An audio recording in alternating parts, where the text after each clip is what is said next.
يسعد لي اوقاتكم جميعا بكل وقت بكل مكان، واهلا وسهلا فيكم جميعا، واهلا وسهلا باللي انضافوا جداد على القناه. نورتوا القناه ونورتوا كل حياتي. وهون بلشت الفيديو اليوم بمثل هيك جولة سريعة بالأشياء اللي أنا بجيبها من البيم. هلا هذا الحليب كتير يعني أنا أحب أساسا الدوست من البيم، وباخد من الشوك مثل ما شفتوا ميسي هي الماركة. فهدول الأشياء اللي باخدهم بالحليب وهيك. هي شطة في منها يعني حلوة، وفي منها حدة كمان هي كتير ظريفة للبيتزا لهدول الأشياء. هلا اليوم جاي على البيم كرمال ساوي لكم الوصفة اللي طلبتوها مني، اللي هي البيتزا باللافاش أو المعجنات باللافاش اللي ساويتها بالفيديو السابق او اللي قبله. وحبيت انه اصور لكم الاشياء اللي انا باخذها. جبنا الدهن هون مثلا، هي كريمه الطبخ، هي اظرف كريمه على فكره بالماركتات، يعني سواء الشوك والبيم والايس بير. انا بحبها كتير ماركه الدوست، يعني الكريمه فيها. وهي اللي باخذها كمان للفطور من عند الاتراك، هي المرتديلا هيك اللي بتحسوها شوي نكهتها طيبه. وكمان في اجاني اسئله عن السجق اللي انا بجيبه. هذا هو السجق اللي انا بجيبه مطعم، بيكون بهيك نكهات، ويعني ما بتحتاج تحطوا له اي شيء حتى ملح، يعني كله نكهاته فيه. فحبيت هيك انه اصور لكم شوي الاشياء اللي انا باخذها، كونه انه جاي اخذ لعده الفطور اللي بدي ساوي. وهون حبيت اصور لكم كمان الماجي اللي انا باخده. هو ماجي مو كورنت، الماركه الثانيه. وهي الماركه المعكرونه كمان على فكره كتير ظريفه. انا تقريبا يمكن جربت كل المعكرونات، فهي الماركه انا حبيتها. وكمان باخد احيانا الرز الطويل من هون، نزلوه بالبيم من فترة شهور، يعني هذا الرز الطويل كمان، او رز بسمتي كمان بصير.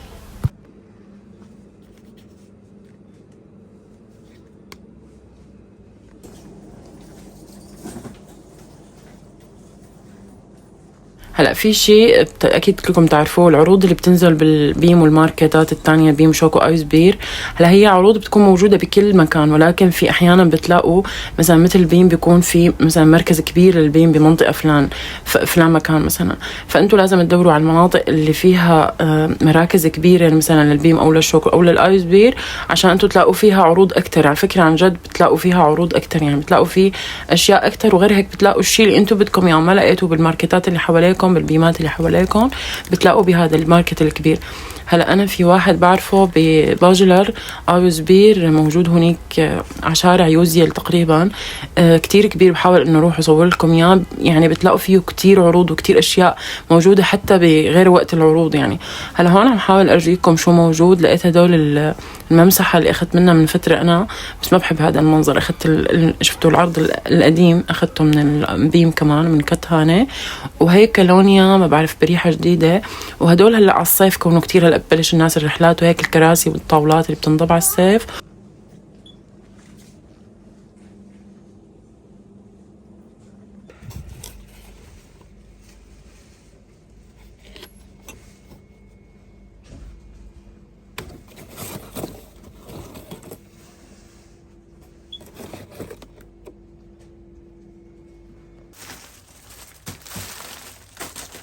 وهون رجعت على البيت وعم طالع الغراض. على فكرة هي الطلعة اللي طلعتها واخدت الغرضين 3 تقريبا، حطيت ما يقارب 350 ليرة هيك بتوقع يعني.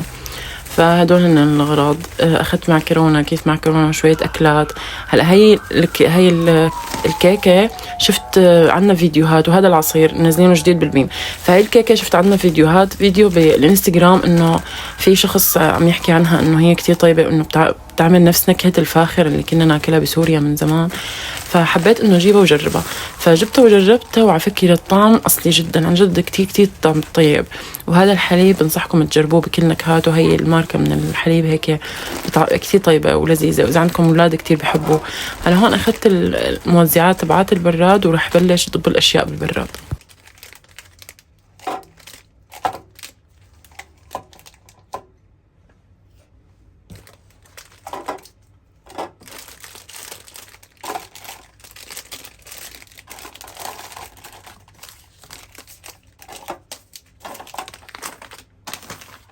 كتبت لكم في المنتدى لو حابين انه افتح بس مباشر على اليوتيوب والتيك توك. هلا انا حافتحه هون على اليوتيوب مثلا، فامتى بتحبوا بانو يوم وبانو ساعه؟ فكان التصويت هو يوم السبت الساعه 10.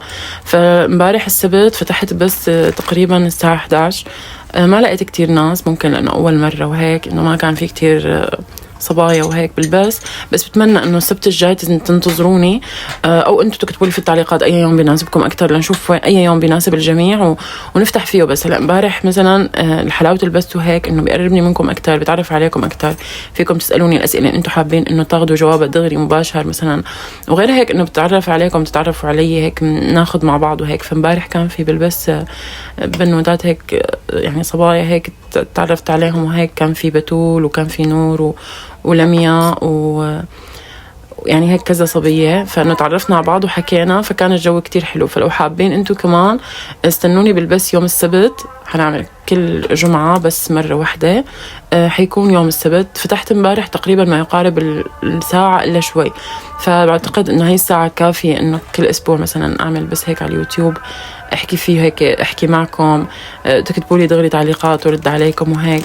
فكان الجو حلو امبارح، وهيك يسالوني انه وين عايشه وكذا وشلون المنطقه عندكم وشلون كان الجو بارد امبارح، كنت قاعده بالخليج وهيك، فسالوني اسئله وهيك، فحبيت الجو. فمثل ما عم لكم انه انتم كونكم عم تشوفوا هذا الفيديو، ولو حابين انتم تكتبوا لي مثلا التوقيت اللي بيناسبكم اكتبوا لي في الكومنتات، ولو بيناسبكم يوم السبت كمان اكتبوا لي في الكومنتات انه رح تكونوا موجودين يعني. ولا تنسوا تعملوا لي لايك للفيديو، لانه هذا الشيء يعني بيدعمني وبيخلي الفيديو يرتفع. لان احنا ليش بنطلب منكم اساسا انه تعملوا لنا لايكات وهيك؟ لانه هذا الشيء بيدعم الفيديو وبيدعم المشاهدات، وبتعرفوا انتم هذا الشيء اللي بيخلينا نحن نستمر اساسا.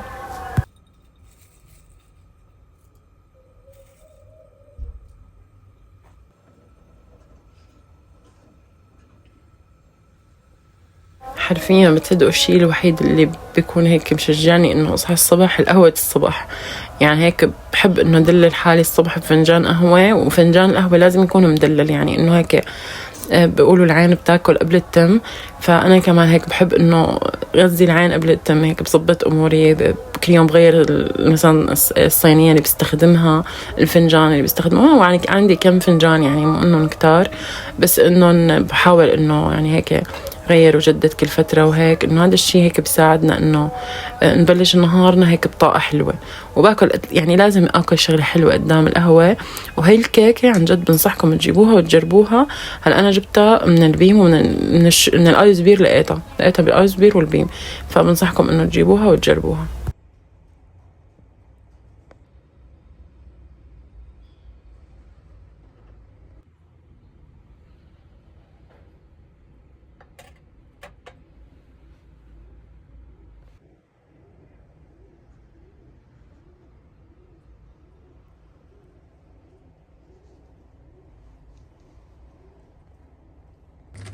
هلا بالفيديو السابق او اللي قبله حطيت لكم هيك صينيه الفرن لما طالعت منها المعجنات او البيتزا انتم سميتوها باللافاج.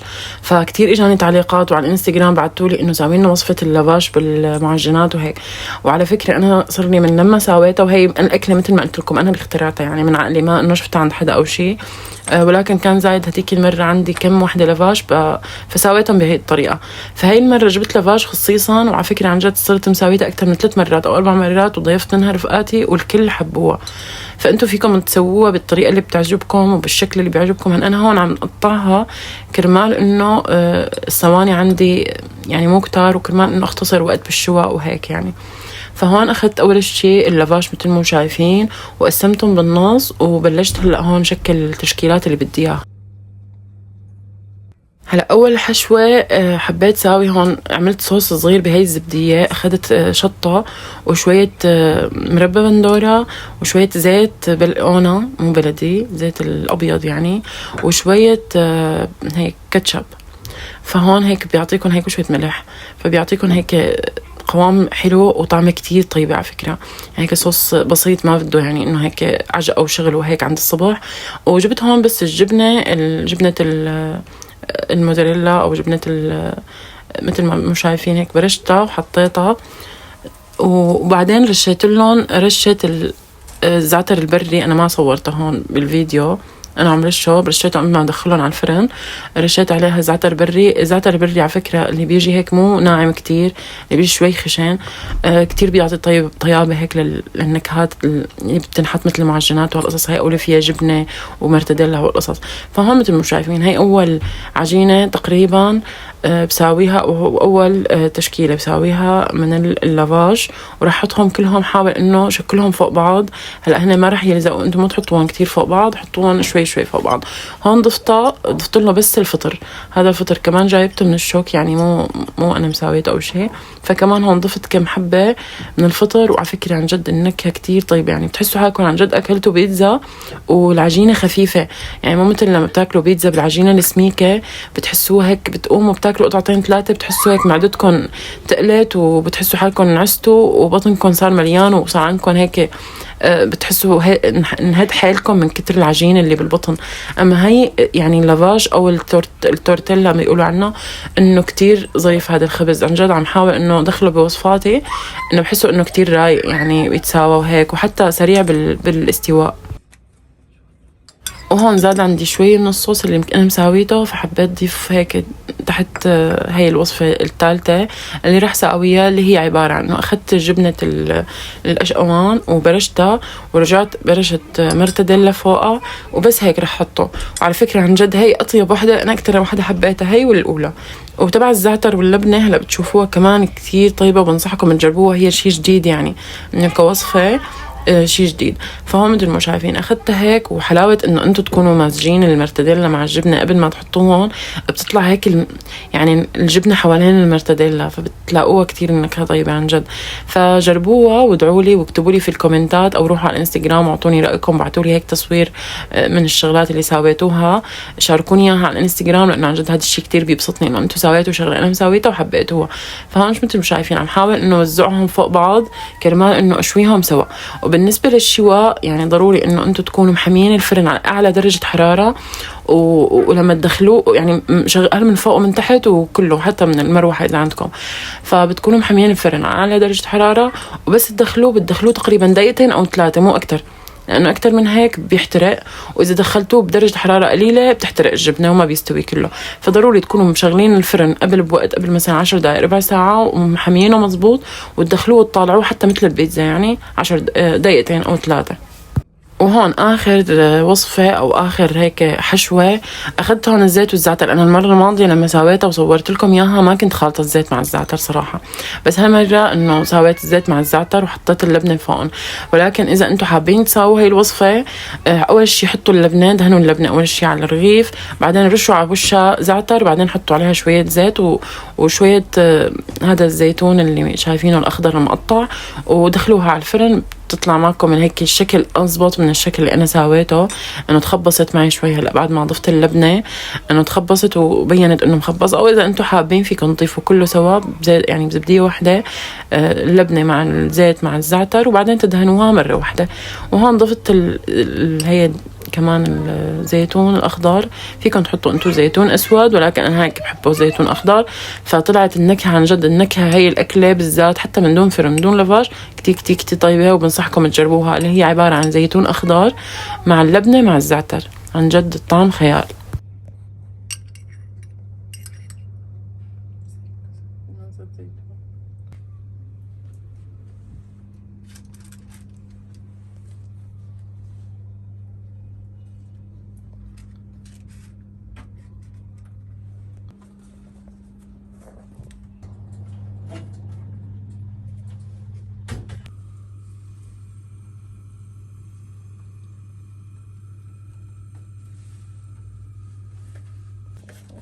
هلا هون بعد ما طلع من الفرن، على فكرة عن جد الريحة بتجنن، ومثل ما شايفين الجبنة هيك يعني هيك عم تشط، وهيك عم فكر عن جد النكهة اشتهيتكم فيها والله عن جد يا صبايا، عن جد كتير طيبة، بنصحكم تجربوها، خصوصي لو عندكم انتو هيك جماعات وحدا جاي لعندكم يفطر عندكم رفقاتكم او هيك، بتمد يعني الصفرة وبتعبي العين، وهيك شكلها كتير حلو. وفيكم انتو تسووها بهاي الشكل، فيكم تقسموها كمان مرة تانية، يعني تسووا رباع كل تورت، بتصير مثلثات وتحطوها هيك بجاطات كبيرة، بتطلع كمان كتير حلوة وظريفة على السفرة يعني. فهم مثل ما شايفين عم وزعها بصحون، وانا فردت كل هاي الصحون لانه لساها سخنه، فاذا بدي طبقهم فوق بعض رح تعذبني ورح تعلق ورح تصير مشكله بعدين، يعني بين ما تشيلوها بهذا الوش وبين ما انه تكون منزوعه وهيك جبنتها ملزقه على الثانيه وهيك لانه سخنه لساتها وبدي صور الصفرة. فهيك يعني هيك كانت الصفرة وهيك كانت الأكلة. وحسب ما اجاني كتير تعليقات انه سويها، انا حبيت انه اسوي لكم اياها لانه عن جد كمان انا بعد ما جربتها وسويتها ومثل ما قلت لكم هي وصفتي، يعني مالي اخذتها من عند حدا، انه كتير حبيتها. واذا بسوي اي وصفة تانية مثلا او انه نكهة تانية فيها او هيك بشارككم اياها. ولو انتم سويتوها ارسلوا لي اياها في الانستغرام او اكتبوا لي في التعليقات كيف كان رأيكم فيها.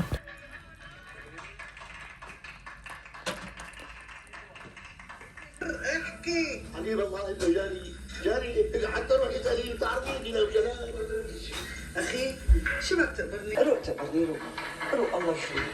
بدي احكي لك شكلنا نحن شباب. شو بدي احكي؟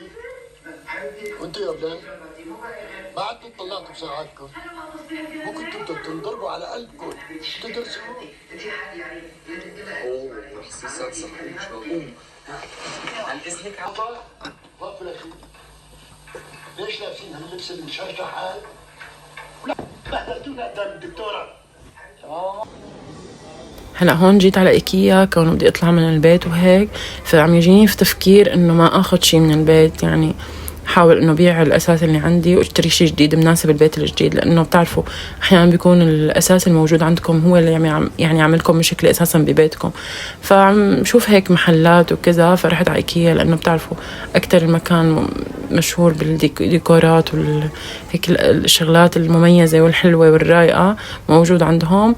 فحبيت هيك صور لكم كمان كم لقطه منهم. هلا هو حرفيا ايكيا بتروحوا بتضيعوا هونيك، اخر شيء بتفتحوا على جوجل ماب لتشوفوا الاكسايت من وين، ولكن يعني بيعطوكم خيارات بيعطوكم هيك اشياء بتجنن. فبنصحكم انتم لو حابين حتى لو ما بدكم تشتروا من عندهم روحوا هيك اعملوا تغذيه بصريه هيك، شوفوا الموديلات اللي هن حاطين، الديكورات، الالوان اللي بيستخدموها مع بعض، طريقه الديكور، طريقه التصميم الداخلي للغرف، لانه هن بيعملوا هيك مثل ما شايفين كانه مطبخ كامل مكون. فروحوا خذوا فكره وصوروا وطبقوا اشياء حتى لو انه ما اخذتوها من عنده خذوها من عند حدا غيرهم.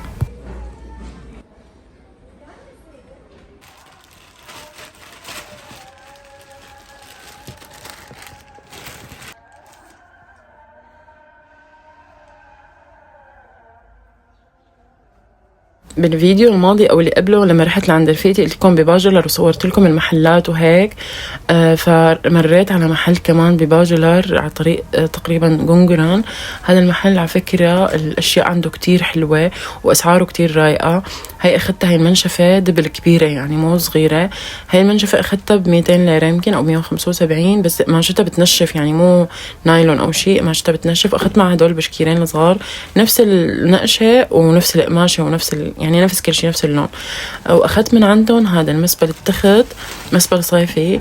ما كنت اعرف شو بدي اقول له بالتركي يعني، لانه كان عم يطالع لي تبع الشتوي اللي بيكون فيه غطا الحاف، وانا ما بدي الحاف اصلا لانه اساسا مثل ما قلت لكم غرفتي كتير صغيره، فاذا بدي احط له الحاف ما بضل تخت يعني. فاخذت هذا المسبل واضطريت اخذ هذا اللون اللي هو لون بني مع شويه خضيري، لانه ما عنده غير زهر واحمر وهيك، وانا مو حابه هدول الالوان الفاقعه.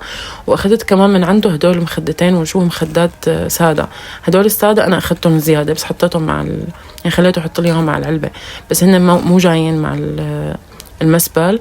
بس اخذتهم لانه نفس اللون تماما، يعني حتى انا كان عندي شرشف بالبيت نفس اللون، فانه صاروا طقم كثير كثير طلعوا حلوين. وعن جد القماشه والكواليتي وهيك يعني عطوا كثير جمالي، يعني اشياء اللي يعني هي الاشياء اللي فينا انه نحن نغيرها كل فتره، مثل مسبل تخت مثلا، وش مثلا سجاده مثلا جديده، او وش مثلا هدول وجوه الكنبايات وهيك. هدول كثير بيجددوا هيك، بيجددوا المكان، بيجددوا الديكور، ويعني بتكون تكلفتهم جدا قليلة. هلا هذا المسبل أخذته مزوج اتخذ عندي لأنه أخذته ب1000 ليرة، ووجوه المخدات ب75، والمنشف مثل ما قلت لكم ب200.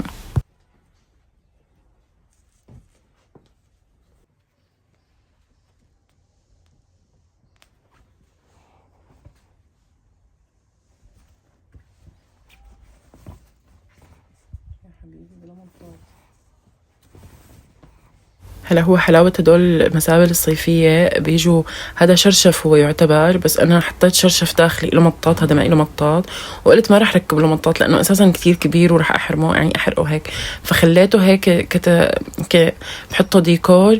وهذا كمان شرشف صيفي بني، هذا شوي قماشته سميك، يعني خرج نتغطى فيه بالصيف ونتدفى، فإنه كتير حبيته. يعني بنصحكم إنه لو أنتم من سكان اسطنبول تروحوا هذا المحل وتشتروا منه. اليوم رح نساوي مع بعض كبة على السيخ. هنساويها، انتوا بتحبوا بتساووها بالفرن، بتحبوا تساووها بالفحم. اول شي اخذنا كاستين برغل، هذا برغل الكفتة. رح اخذ كاستين برغل، رح انقعهم بكاستين ونص مي لمدة نص ساعة.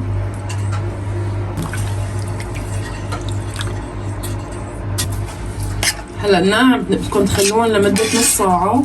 أنا هون مثل ما قلت لكم أخذت كاستين برغل، نقعتهم كاستين وشوي مي، وأنتوا إذا شفتوهم شربوا كل الميات حطوا لهم شوية مي، يعني تقريبا بيحتاجوا كاستين ونص مي. هلا بعد ما مر عليهم نص ساعة وشوفوا هيك يعني البرغلة هيك بتكون تشتشت، إذا بتعملوا لها هيك بتحسوها دابت. رح ضيف عليهم كيلو كامل دجاج مطحون. هلا كتير اجاني تعليقات انه انتي ما بتاكلي اللحمه. هلا انا قليل اكل لحمه، مو كتير من عشاق اللحمه، عشان هيك بستخدم الدجاج اكتر. فهون ضفنا دجاج مطحون ناعم، فيكم تاخذوه انتو دجاج اسطوره او خاد، بس لازم يكون مطحون ناعم يعني. وكيلو كامل لهدول المقادير تبع البرغل.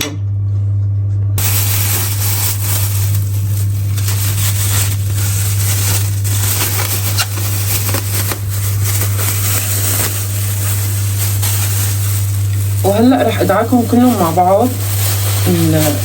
البرغل يعني دعك جدا بسيط، مو انه دعك بده فرك او شيء مثل الكبه، بس هيك دعك مشان يمتزجوا مع بعض.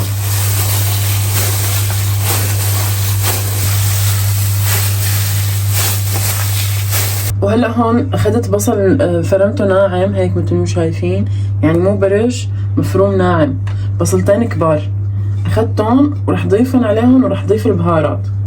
وهلا هون رح ضيف عليهم البهارات هون عندي شويه ملح، طبعا الملح حسب الرغبه، وماجي، هذا ماجي رش اللي قلت لكم عنه، وهون كمون وشويه فلفل احمر او بابريكا ونعناع وفلفل اسود.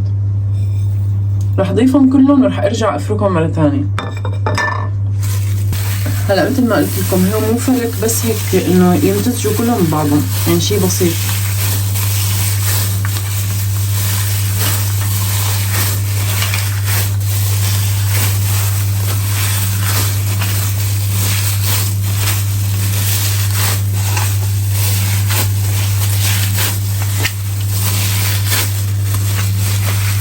وهلا هون بعد ما هيك صار هيك عندي الخليط، رح كور منه شوي، رح كورهم وحطهم بالفرن.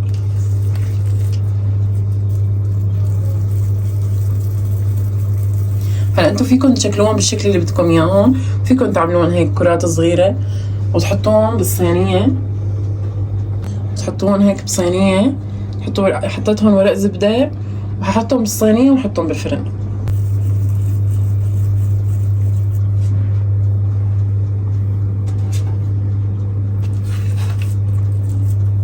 كورات يعني اشتغلت بعد الدوام.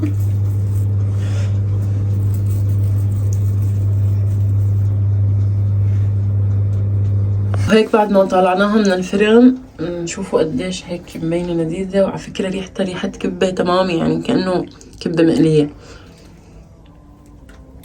وبيتاكل حتى تبوله او اذا بدكم تاكلوا حتى شوربه.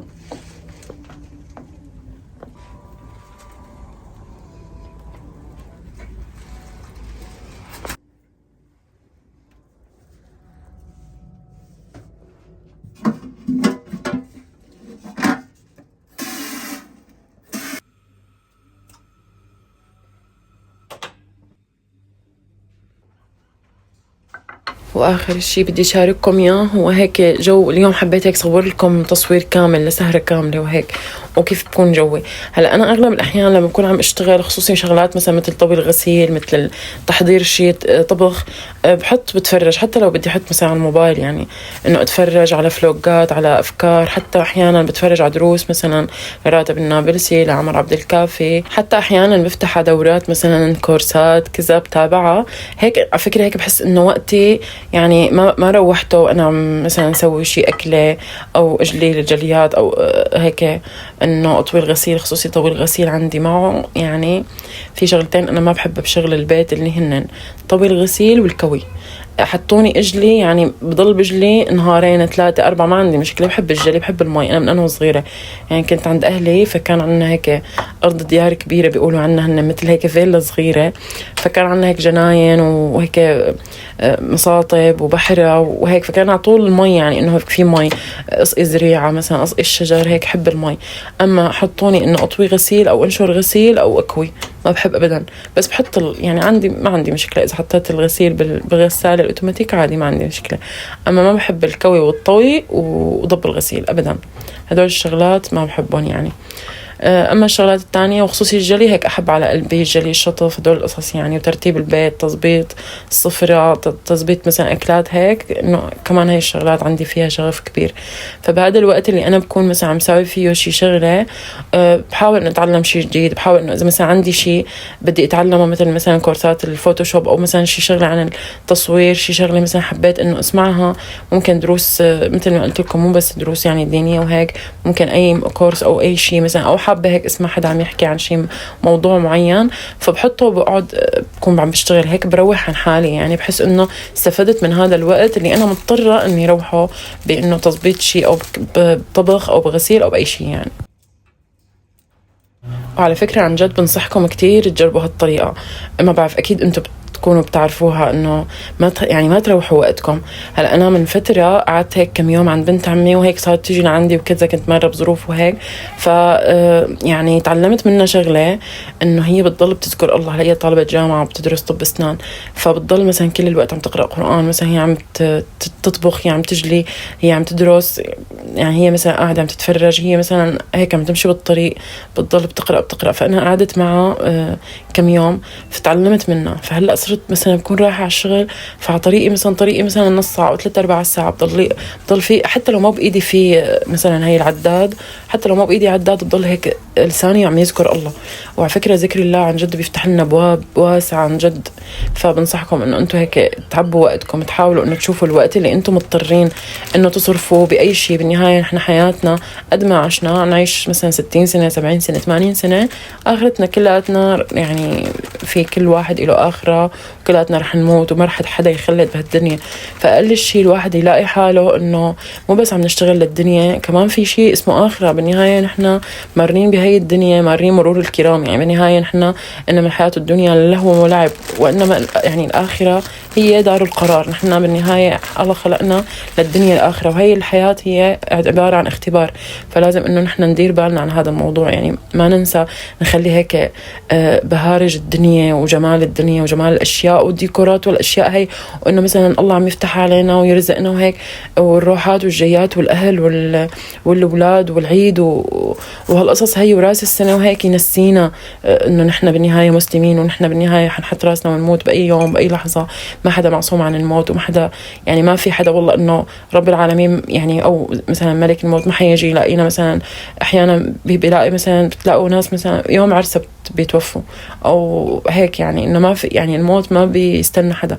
فانه نلاقي حالنا انه نحن خسرنا الدنيا والاخره، او مثلا ما خسرنا بس انه قصرنا للاخره. فلا ليش لحتى نقصر ونحن حسنانين بالوقت اللي مثلا عم يروح منا، مثل وقت طويل الغسيل، مثل وقت الروح على المدرسه، توصيل الاولاد مثلا على المدرسه. في كتير امهات بيروحوا بيجوا خصوصي بتركيا بيوصلوا الاولاد بيرجعوا، ففي وقت كتير ضايع بحياتنا اللي هو المشي، رايحين مثلا انتم رفقات مثلا رايحين مشوار كذا. فعبوا وقتكم بأي شيء بيفيدكم بالنهاية للآخرة، يعني مو بس الدنيا يعني. وبالنهاية على فكرة هذا الشيء بيفيدكم كمان بالدنيا، لأنه لما أنتم بتذكروا رب العالمين وبتكونوا قريبين منه وبتضلوا هيك لسانكم مذكور بالله. من ذكرني إنه رب العالمين بيقول إنه اذكروني أذكركم. فلما نحن بنذكر رب العالمين بيذكرنا. كيف بيذكرنا؟ بيذكرنا إنه بدك أنتو شغلة من رب العالمين، بدك شغلة من الدنيا، رب العالمين بيعطيك إياها. بس أنتوا لما بتكونوا خالصين لوجه الله، يعني نحن لما بنكون خالصين لوجه الله إنه يا رب أنا بدي بس رضاك، قال بيقول رب العالمين إنه رضي الله عنهم ورضوا عنه.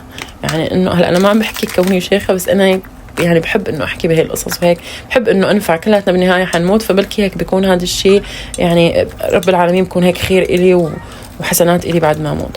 فإنه مثل ما قلت لكم إنه رضي الله عنهم ورضوا عنه، إنه رب العالمين بس أنتوا يرضى عنكم رح يرضيكم عنه. شلون رح يرضيكم عنه؟ دنيا وآخرة، رح يعطيكم سؤلكم بالدنيا وبالآخرة بما يرضيه. يعني مثلا أنتوا بدكم أولاد، مثلا حدا منكم محروم من الأولاد والله لا يحرم حدا، بتلاقوا لما بتكونوا أنتم مع رب العالمين الله ما بيحرمكم شيء أبدا، لا الولد ولا الرزق ولا السكينة ولا الراحة ولا الزواج ولا مثلا حتى لو كان مثلا واحد فينا مبتلى بزوج مثلا مو منيح أو بزوجة مو منيحة، بتلاقي بالذكر على طول، بالدعاء، يعني بكل شيء بالحياة الدعاء وذكر الله هو باب لأنه تتحسن وتصلح كل أحوالكم. فإن شاء الله هيك يكون فدتكم. هلا هون أخذت هدول مثل ما شفتوا العصير هذا، بعد ما حطيت كل هدول هيك البرودة هي اللي حطيتها بالثلجات. كان عندي فريز أنا متلجته بالفريزة من زمان، إذا انتبهتوا إذا متذكرين لما تلجته وحطيته، فأخذته هيك وطالعته متلجين. وعلى فكرة عن جد بنصحكم فيه، وأنا من هون وهيك يعني بدي أحاول إنه سوي وصفات جديدة بالثلج حتى نجربها مع بعض، لأنه أعطى نكهة لذيذة جدا للعصير. عن جد هيك بتحسوا هيك العصير صار له نكهة فراولة باردة. فبنصحكم كتير تجربوا هاي الفواكه اللي بتكون هيك متلجة.